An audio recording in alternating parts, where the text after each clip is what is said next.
Hello, Thomas, Troy, Johanna. How are you guys doing? Good. Good. How Good are to see you? you. I'm, as you can see, sunburnt. Ah, Oh, look at you. excellent.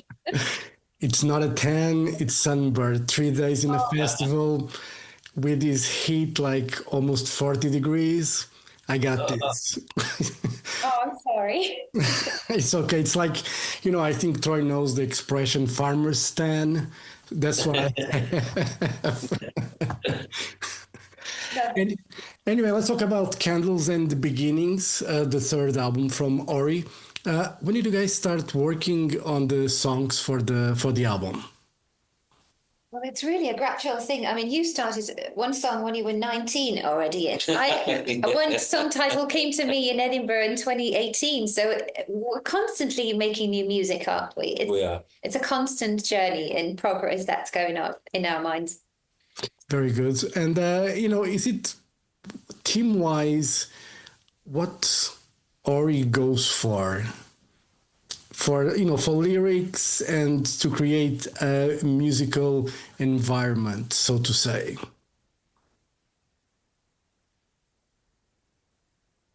Sorry, we're a bit distracted. There's somebody, so I couldn't really hear the question.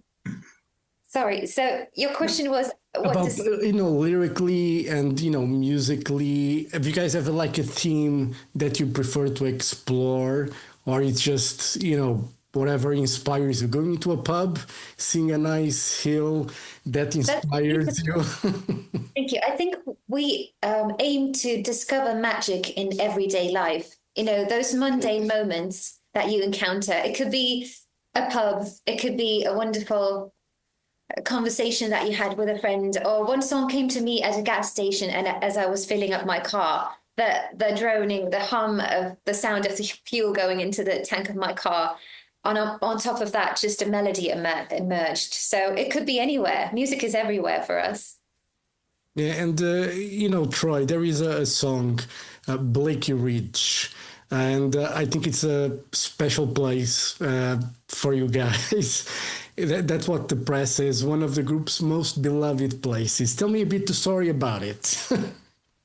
It's a very old pub, 16th century, but it dates earlier than that. And it's up on the North Yorkshire Moors. It's about 15 miles from the nearest living human being. So it's right in the middle of nowhere. And we've been going there for the last 15 years and taking friends there and being inspired by the environment. And it's really an extraordinary place, and you should go and have a look at it. You should go and have a pint in there. It's fabulous. So because of that, the song was written because of our relationship to the not just the building but the atmosphere and the history of the place, and in conjunction with our experience as Auri and as people. Yeah. And, Thomas, obviously we know you for being a songwriter, Nightwish, for more the symphonic epic stuff. What was your approach when it comes to Ori? What's the approach musically? What landscapes you try to create with your mind? Well, the songs of Auri and Nightwish, they both originate from the very same place, and I write songs for both groups for the very same reasons. So the gap is not as big as you might expect. Of course, when I'm writing for Auri, I have this lovely pair in mind and their strengths in mind as well. Whereas writing for Nightwish, I think about different group of people. So there is that. But when it comes to writing songs, it's 100% the same process. Is it easy? Is still easy to write songs that you're happy about? Yeah, they come pretty easily. Like Johanna just said, that the inspiration can come anywhere, any place, from the most mundane and simple things. And at least for the last 30 years, I've experienced writer's block only one single time, 22 years ago. And I truly hope that it stays that way until the day I kick the bucket. And what was the first song, for this record? What was the first song that you guys finished? Good question. It is. Well, we all work independently.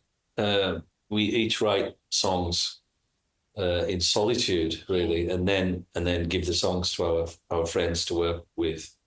So I'm not sure we could possibly. It has to be one of your songs, because I remember you said that you already started working on the next album, and you had a few songs. You gave us a few songs. Yeah, I Will Have Language. Yeah. I think that. That's the first one you played to us. Yeah, it was. Indeed. Yeah, I Will Have Language. I Will Have Language was the first. Yeah. Cool. And, one of my favorites, I've listened to the album a couple times. It's like I expect from Auri. It's a very relaxing album. It's something that brings peace of mind to me when I listen to your music. And Oh Lovely Oddities is the song that stuck in my head the most. Wow. And I think especially for Johanna's voice in there, it's just some magic has been created on that song. What is the lyrical concept of Oh Lovely Oddities? What do you think it might be? Do you have a theory? I normally never say anything because I go completely wrong.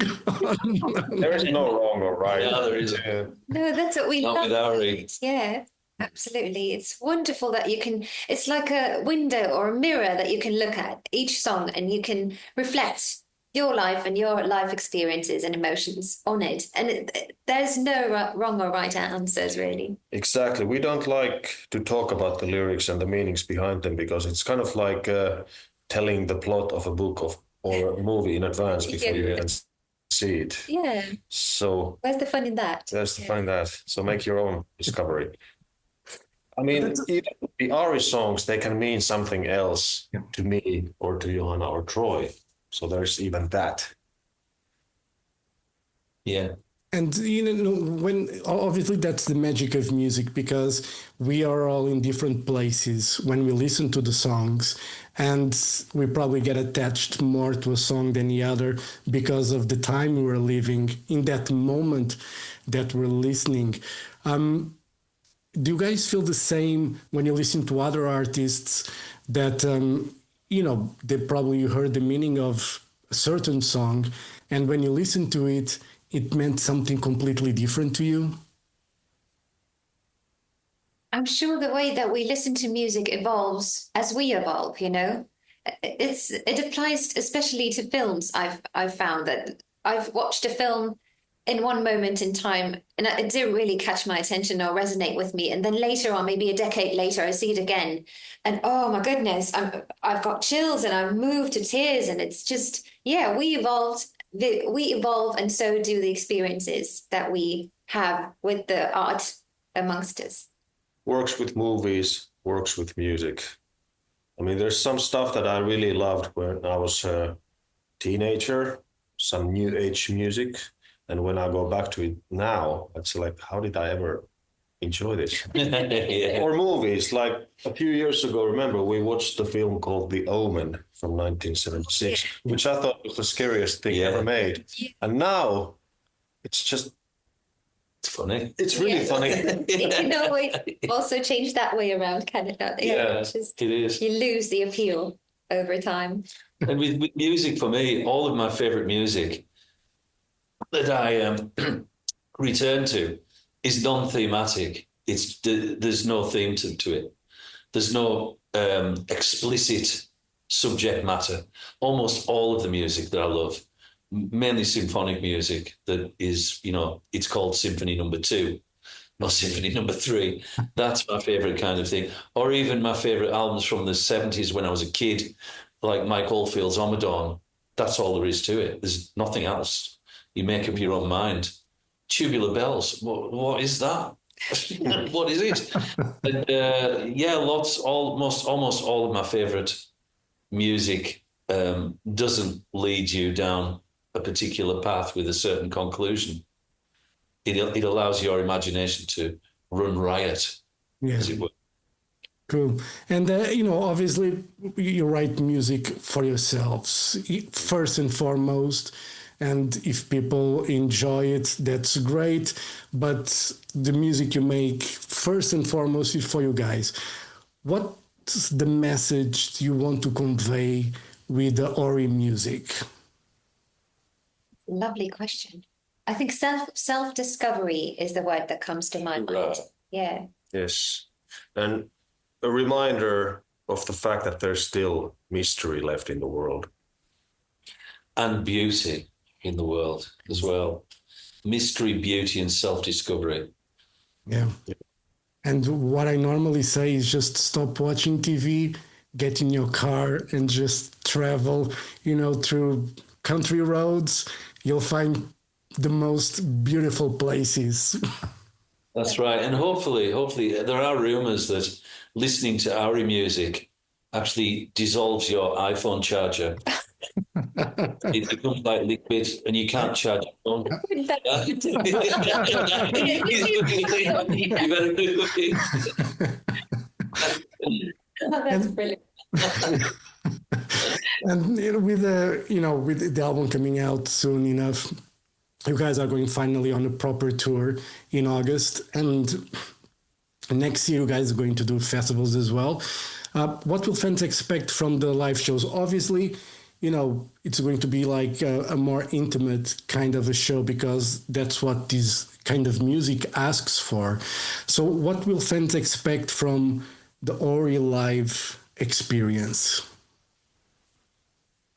My dream is that the audience, the people who come to share the evenings with us, can feel the connection. They're able to tap into the energy that we have had creating the music and that we share with each other, to tap into that same lifeline, that same sort of loving, befreeing, empowering energy that just wraps around you like a warm blanket, and you feel like you're a part of something bigger than yourself.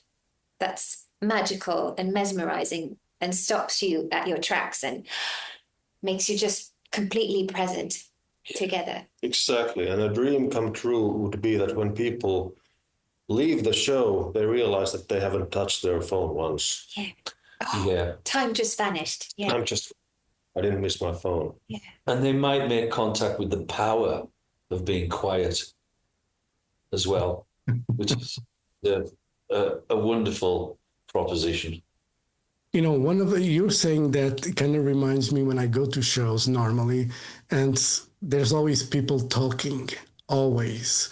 And I cannot begin to tell you how mad that makes me.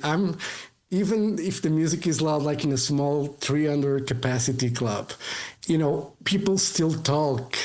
And when a band is playing, and I think that's the most disrespectful thing on the planet. It's an artist playing and you're talking about football, beer, or whatever. Yeah, why do you go there in the first place? Yeah, it's so ignorant. But yeah, I know, I've seen it myself. And with the shows like a more intimate setting, and next year playing festivals, how are you guys going to approach? Because I can visualize you guys playing in theaters, like old school theaters, like even churches, for instance, which is happening a lot with some more acoustic kind of bands. But I cannot imagine you yet, let's say, at main stage of Wacken Open Air.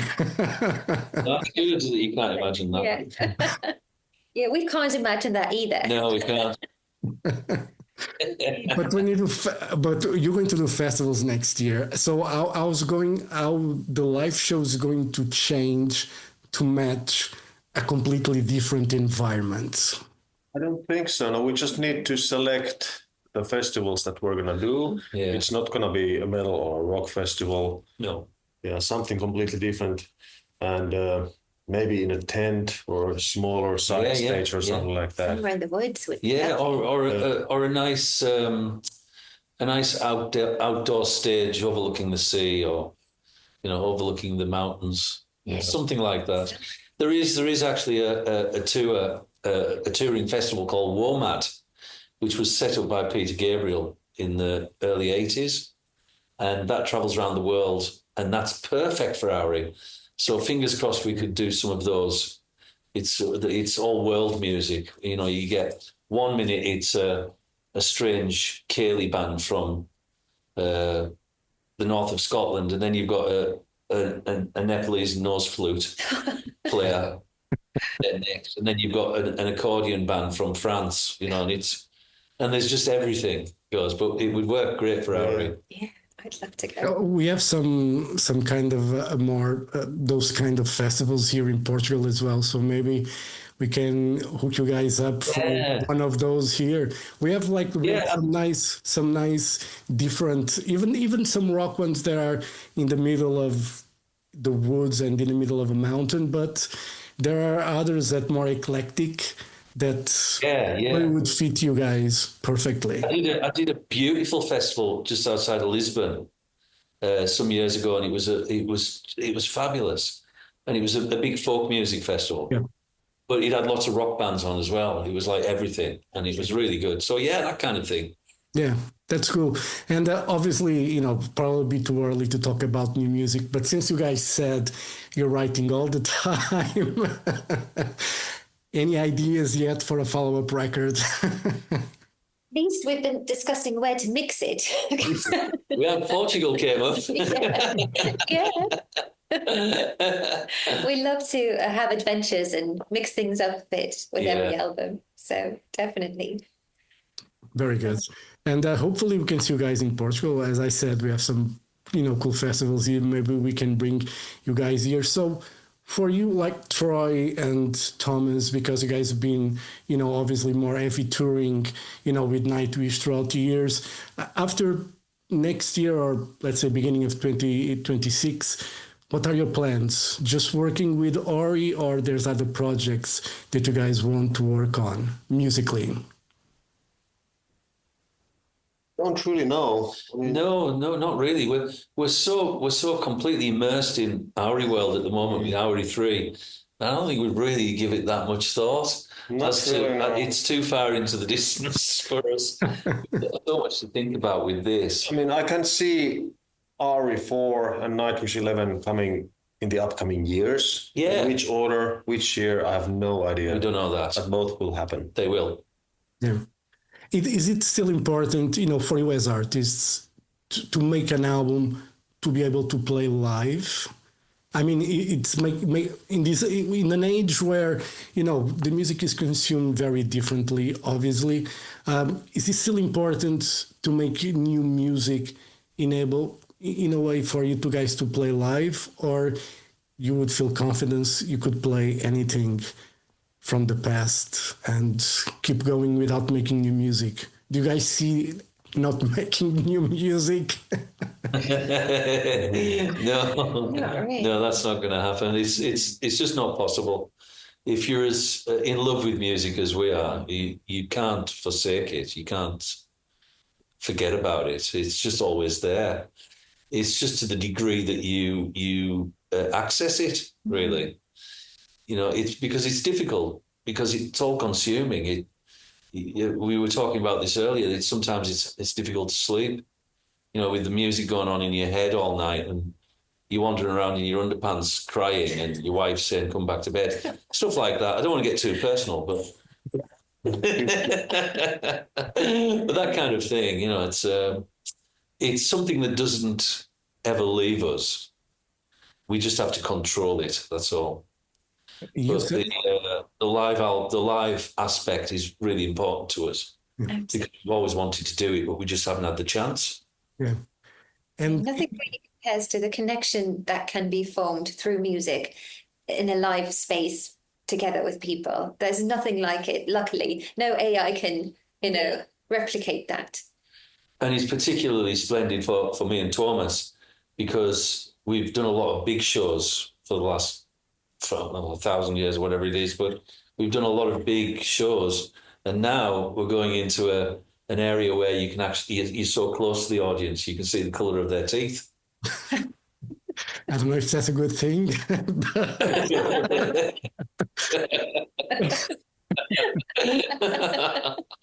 Anyway, just try. You're mentioning that music is constantly in your head, like even at nighttime. Your wife says, "Like, just come back to bed." Has any idea during the night led to an argument the next day?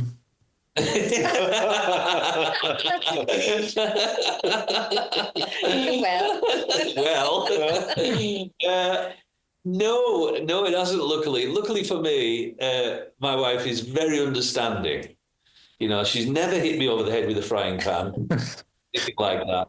So I'm really lucky in that respect. Is that she just gets mildly irritated that she wakes up and I'm not there, and I'm wondering, and she might hear me downstairs going doing, doing, doing, doing, doing, doing on some guitar or something, and she's going, "What is he doing?" But no, the next morning it's always a nice happy breakfast, and I tell her about what's happened, and she understands. So I'm lucky like that. Very good. Right, Johanna, Thomas, Troy, thank you very much for your time. All the best for Auri 3. Hopefully we'll see you guys in Portugal, in a festival, maybe on another tour, something like that. Would be great to see that and hear that music in a more intimate setting. Like, no phones, please. No phones. And we look forward to seeing the colour of your teeth. Love it.